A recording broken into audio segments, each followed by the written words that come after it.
بل انتقال من دار الی دار، ایک گھر سے دوسرے گھر میں جانے کا نام ہے۔ جو موت محمد زہان مرحوم پر آئی اور ہر ایک پر آنی ہے، فرمایا ثم یمیتکم، وہ پھر تمہیں مارے گا، ثم یحییکم، قبر کی زندگی میں جانے کے بعد بھی وہ دوبارہ تمہیں زندگی عطا فرما دے گا۔ میرے مولا وہ قبر کی زندگی کون سی زندگی ہے؟ فرمایا وہی زندگی تو دائمی زندگی ہے، وہی زندگی تو اصل زندگی ہے۔ وہاں پہچان ہوگی آنے والا مصطفیٰ کا غلام بن کر آیا ہے یا میرے نبی کریم صلی اللہ علیہ وسلم کا منکر بن کر آیا ہے، رسول اللہ کی آل سے نسبت رکھنے والا آیا ہے، نبی کے اصحاب سے نسبت رکھنے والا آیا ہے۔ یہ وہاں پر ہوگا۔ ضمناً بات کر دی، آگے چلیے۔ جو اتنی سی کم سن عمر میں دنیا سے چلا جائے، حضور کی بارگاہ میں عرض کیا گیا یا رسول اللہ، جس کا معصوم بچہ چھوٹی عمر میں دنیا سے چلا جائے، آقا اس کے لیے کیا حکم ہے؟ تو میرے آقا نے کیا ارشاد فرمایا؟ ذرا محبت سے کہہ دیں سبحان اللہ۔ میرے آقا مولا صلی اللہ علیہ وسلم نے فرمایا اے لوگو، جس کا معصوم بچہ نو مولود بچہ دنیا سے چلا جائے، وہ یہ نہ سمجھے کہ دنیا سے چلا گیا تو گناہگار چلا گیا، بلکہ اس حال میں گیا وہ خود تو جنت میں جائے گا، لیکن اپنے والدین کے لیے بھی شافع و مشفع بن جائے گا۔ میرے رب العالمین کرم نوازی فرمائے گا، وہ قیامت والے دن جنت کے دروازے پر موجود ہوگا، اپنے والدین کو ہاتھ پکڑ کے جنت میں لے کے چلا جائے گا۔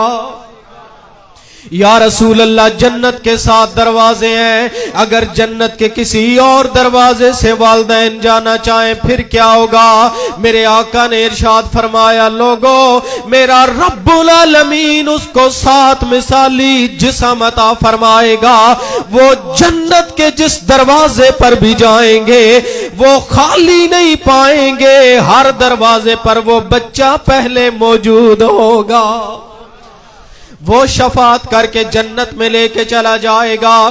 پھر میرے دوستوں، نسبت سے بھی بڑا فرق پڑتا ہے۔ یہ گھرانہ آل رسول سے وفا کرنے والا ہے، میں نے اپنی آنکھوں سے دیکھا، سادات کا احترام کرنے والا ہے۔ آپ نے ذکر حسین مجھ سے قبل سنا، الحمدللہ ہم اہل سنت والجماعت، ہم صحابہ کے بھی غلام، ہم رسول اللہ کی آل کے بھی غلام، اسی لیے ہم کہا کرتے ہیں میرے مصطفیٰ کا جو غلام ہے ہمارا وہ، ذرا بولیں ہمارا وہ، ہمارا وہ ہے کہ نہیں؟ بولیں ہمارا وہ۔ اگر وہ صدیق اکبر کے روپ میں ہو تب بھی، اگر وہ فاروق اعظم کے روپ میں ہو تب بھی، اگر وہ عثمان ذو النورین کے روپ میں ہو تب بھی، اگر وہ مولا علی کے روپ میں ہو تب بھی، اگر وہ نبی سے نسبت رکھنے والا اویس کرنی کے روپ میں ہو تب بھی، اویس کرنی وہ عاشق رسول تھا، نسبت رسول اس حد تک حاصل تھی۔ رسول اللہ مسجد نبوی میں بیٹھے ہیں، حضور نے کیا کیا؟ حضور لمبے لمبے سانس لینے لگے، یوں لمبے لمبے سانس حضور نے لیے۔ صحابہ نے عرض کیا آقا کیا سونگ رہے ہیں؟ میرے آقا صلی اللہ علیہ وسلم نے فرمایا لوگو، اے میرے صحابہ، ریح الرحمن من قبل الیمن، اے صحابہ مجھے یمن سے یار کی خوشبو آ رہی ہے، مجھے یمن سے رحمان کی خوشبو آ رہی ہے۔ آقا رحمان کون؟ میرے نبی نے فرمایا مجھے میرے رب کی خوشبو آ رہی ہے۔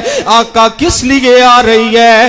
عشاق کہنے لگے لوگو، اصل وجہ یہ ہے کہ یمن کے اندر کرن تھا، ارے کرن کے اندر اویس کرنی تھا، اویس کرنی کے سینے میں دل تھا، دل میں عشق مصطفیٰ تھا، مصطفیٰ کریم مدینہ منورہ میں بیٹھ کر عشق کی خوشبو سونگ رہے تھے۔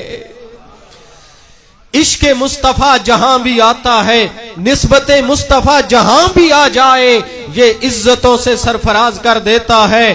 اویس دہلیز مصطفیٰ پر گیا تو نہیں، لیکن اس کے باوجود اتنا بڑا عاشق رسول بنا، اتنا بڑا عاشق رسول بنا کہ میرے مصطفیٰ نے فرمایا میرے صحابہ یہ میرا قمیض پکڑو اور اویس کرنی کو دے کر کہنا میری امت کے لیے دعا کر دے۔ اس درجے کا حامل اویس کرنی۔ ہمیں بھی نسبت مصطفیٰ پر مان ہے، فخر ہے۔ جب دنیا سے جائیں گے قبر کے جہان میں جائیں گے میرے دوستو، قبر کے اندر کیا ہوگا؟ قبر کے اندر سوال ہوگا من ربوں کا، تیرا رب کون ہے؟ ماں دینوں کا، تیرا دین کیا ہے؟ اور تیسرا سوال ہوگا ما کنت تقول فی حق حاضر رجل محمد صلی اللہ علیہ وسلم، یہ ہستی تیری قبر میں آنے والی رسول اللہ کی ذات، ان کے بارے میں دنیا میں کیا کہا کرتا تھا؟ ارے دوستو آج دنیا نے دنیا کو کہا ہاتھوں کے جھنڈے بنا کر کہو اگر قبر میں مصطفیٰ آئیں گے تو اجالے ہو جائیں گے۔ میں نے کہا مجھے انکار نہیں، ارے جس قبر میں رسول آ جائے وہاں پر اندھیرے کا نام و نشان بھی نہیں رہتا۔ جہاں حضور آ جائیں وہاں اندھیرے کا کیا کہنا، اندھیرا کہاں سے رہتا ہے؟ لیکن رسول ہے ہمارے اکثر لوگوں کو وہ کہتے ہیں کہ وہاں اندھیرے کا کوئی کام نہیں۔ میں نے کہا ہاں اندھیرا تو نہیں ہوگا وہاں، لیکن پہلی مرتبہ میرے مصطفیٰ تیری میری قبر میں نور اور اجالا کرنے کے لیے نہیں آئیں گے، بلکہ آمنہ کے لال تیری میری قبر میں امتحان بن کر آئیں گے۔ جب حضور امتحان بن کر آئیں گے، اگر سوالوں میں کامیاب ہوا، نماز کا پابند ہوا، میرے نبی کی شریعت مطہرہ کا پابند ہوا اور کہتا رہا کہ میں وہ سنی ہوں، اور میں کہا کرتا ہوں سنی تو وہی ہے جو مصطفیٰ کے دروازے کی دیوزہ گری کرنے والا ہے، امام حسین علیہ السلام کی نوکری کرنے والا ہے۔ یہ صدیق اکبر کا بھی غلام، یہ فاروق اعظم کا بھی غلام، یہ عثمان ذو النورین کا بھی غلام ہے، یہ حیدر کرار کا بھی غلام ہے، یہ سیدہ کائنات کی نظافت کو بھی سلام کرتا ہے، امہات المومنین کی طہارت کو بھی عزت کا سلام پیش کرتا ہے۔ یہ ساری نسبتیں ہیں، اور ان نسبتوں کے ساتھ جو قبر میں آئے گا میرے مصطفیٰ کرم فرمائیں گے۔ اکثر نسبت مصطفیٰ فائدہ دیتی ہے، لیکن اس وقت جب ساری زندگی کا بے نماز ہوگا، قبر کے اندر ایسی آنکھیں کبھی میرے رسول اللہ کی پہچان کر سکتی؟ سارے بولے کبھی میرے آقا کی پہچان کر سکتی؟ ہاں الحمدللہ میرے آقا کا غلام ہوگا، میرے نبی کا کلمہ پڑھنے والا، میرے آقا پر جان دینے والا، حضور کا غلام ہوگا، دل سے غلام ہوگا، میرے آقا کے نواسوں پر بھی جان قربان کرنے والا، مصطفیٰ کے صحابہ پر بھی جان قربان کرنے والا۔ ارے قبر میں بعد میں پہنچے گا، فرشتے مرحبا مرحبا کی صدائیں پہلے لگاتے ہوں گے، میرے مصطفیٰ قبر کے اندر آئیں گے اور امام احمد رضا خان کی طرح نوکر کہے گا لوگوں ہٹ جاؤ پیچھے، مجھے میرے مصطفیٰ کا استقبال کرنے دو، مجھے رسول اللہ کی دید کرنے دو۔ میں تو موت کو بھی اس لیے گلے لگایا کہ میں قبر میں رسول اللہ کی دید کر لوں گا۔ اس کیفیت میں قبر میں پہنچا، یہ نسبت مصطفیٰ ہے، قبر میں بھی کام آئے گی۔ حشر کا میدان ہوگا، حدیث پاک تو آپ نے سن رکھی ہوگی کہ جب قیامت کا میدان ہوگا اس دن نام اعمال تل رہا ہوگا، پل صراط سے گزارا جا رہا ہوگا، ایسے عالم میں تیرے میرے جیسے ایک گناہگار کا نام اعمال تولا جائے گا، اتنے میں گناہوں کا پلڑا بھاری ہو جائے گا، فرشتے پکڑیں گے چل تجھے جہنم لے کر چلیں،